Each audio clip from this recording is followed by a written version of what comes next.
The news day continues here on One News Now. I'm Sean Yao. President Bongbong Marcos is confident that the Philippines will not fall into economic recession despite soaring inflation. Marcos Jr. said that the low unemployment rate will keep the country out of recession. The number of jobless Filipinos went down to the pre-pandemic level of 4.5% in October. The chief executive says they will continue to pursue his administration's goal to create more jobs. Gumagawa kami ng marami pang ibang paraan para maging mas magaang sa bulsa ng ating mga kababayan itong napakabilis na pagtaas ng presyo ng kung ano-ano mga bilihin. At asahan ninyo na lahat ng paraan na maaari nating gawin ay gagawin natin para pababain ang inflation rate at gawing mas mabagal man lang ang pagtaas ng presyo. And the next bar examinations have been set for September 2023. The Supreme Court announced that the exams will be held on September 17, 20, and 24 of next year.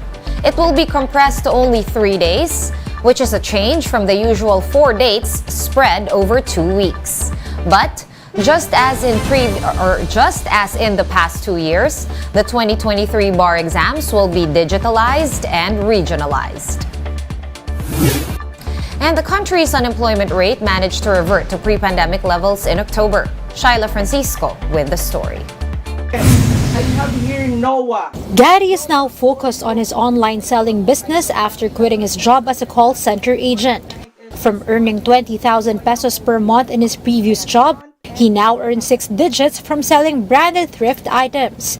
He says this is better as he's also in control of his time and is able to provide employment to relatives. Nag-switch ako into business para masustain ko yung mga needs ng family. Siyempre, medyo lumalaki yung family. Bali, dalawa yung hinire din, tinulungan. Yung brother ko naman na isa is, since meron siyang motorcycle, kinuha ko siya para siya yung mismong mag-deliver ng mga ordered items ko. Economists say that the shift to online selling may be one of the factors as to why the country's unemployment rate continues to decline. The Philippine Statistics Authority said unemployment rate declined to 4.5% in October, matching that of October 2019. The agency attributes this to increased economic activity brought by the holiday season. So wala nang restrictions, kaya puro nag-generate lahat ng trabaho yun. Diba? Kung titingnan natin mabuti at nagko-complement yun, both digital pati yung physical source. Kung nag-complement ka, nagkaganyan yung unemployment rate. Meanwhile, month-on-month underemployment rate slipped to 14.2% from 15%. Underemployed Filipinos are those who are looking for additional means of income, either because of low-quality jobs. One other thing to note is the dip in the number of employed Filipinos in October. Among the sectors that saw the largest drop in employment include agriculture and wholesale and retail industries. For its part, the National Economic and Development Authority, or NEDA, says it will continue to prioritize providing quality jobs for Filipinos. NEDA also plans to continue promoting public-private partnerships to generate more jobs. Shyla Francisco, we are One News. One News Now will be back after this quick break. Keep it here.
You're still watching One News Now. I'm Sean Yao. Marian devotees flocked to the Manila Cathedral today to celebrate the Immaculate Conception of Mary. Justine Punsalang tells us more. Throngs of Marian devotees came to Manila Cathedral this morning for the Mass in celebration of the Immaculate Conception of Mary. The 2,500 seating capacity of the church was not enough, with many churchgoers spilling over to the street outside the cathedral. Some of them lined up as early as 6 a.m. due to the anticipated influx of people. Among them is 70-year-old Linda, who traveled from Mandaluyong just to attend the Mass. Siyempre masaya. Dami siyempre dahil sa kanya parang lahat ng problem natin, 'di ba? Na ano 'yun. Parang sa akin kahit na medyo mayroon tayong problema, yung paano mo pakiramdam mo iba. Magaan talaga. Oo. Catherine, who is a new Marian devotee, brought her son with Down syndrome and in the autism spectrum. She started her devotion last year after retiring from work and being hospitalized due to seizures and COVID-19. I asked God to give me a second chance. In my second chance, I asked Him, I'd like to become a mother again to my son because I've been working and working. I don't have really much time for my son. I discovered this journey, the spiritual journey. I felt that she is really holding me, holding my hands, interceding to all my prayers. Devotees who entered the church were handed with an estampita or a religious medallion with the image of the Virgin Mary. Feast masses will be held today at 4 p.m. and 6 p.m. For News 5, Justine Punsalang. We are One News. And one expert believes that a lot of red flags still remain after lawmakers removed state insurers as funding sources for the envisioned Maharlika Fund.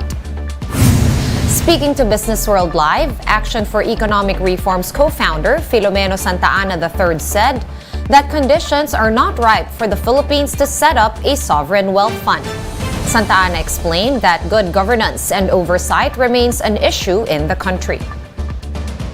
Even if we remove SSS, GSIS, and similar institutions from participation in the so-called fund and corporation, the problem of what really that fund is not addressed.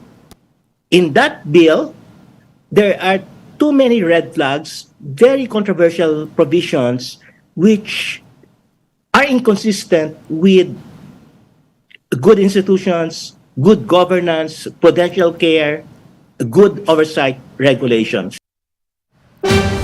Aside from all that, Santa Ana noted that the Philippines does not have enough foreign exchange reserves to cushion potential losses. He also believes that the Bangko Sentral ng Pilipinas should be kept independent from the State Investment Fund. BSP Governor Felipe Medalla had earlier expressed his own reservations on the fund. What I know is that the Charter of the Bangko Sentral states that the BSP must be independent. How? Now, I'm not saying that automatically because of this bill or when passed to law would make the Bangko Sentral beholden to the national government. But again, if you look at the design of the bill, it has many controversial provisions. So it's better to keep out the Bangko Sentral from this fund. Let's now take a quick look at today's other top stories.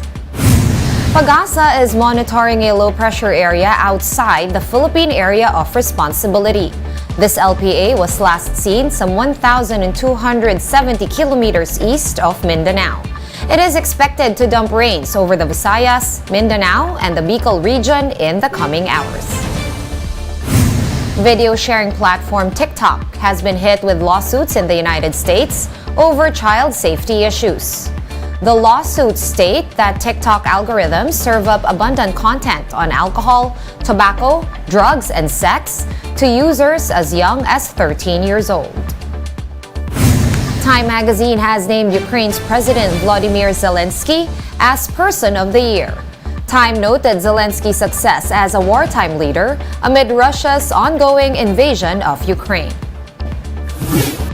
For more updates, visit News 5, The Philippine Star, and Business World online. Visit our website, onenews.ph, for more in-depth analysis. You can also catch One News on Signal Play. Register for a free account at www.signalplay.com and stream One News Live anytime, anywhere. I am Sean Yao. We are One News.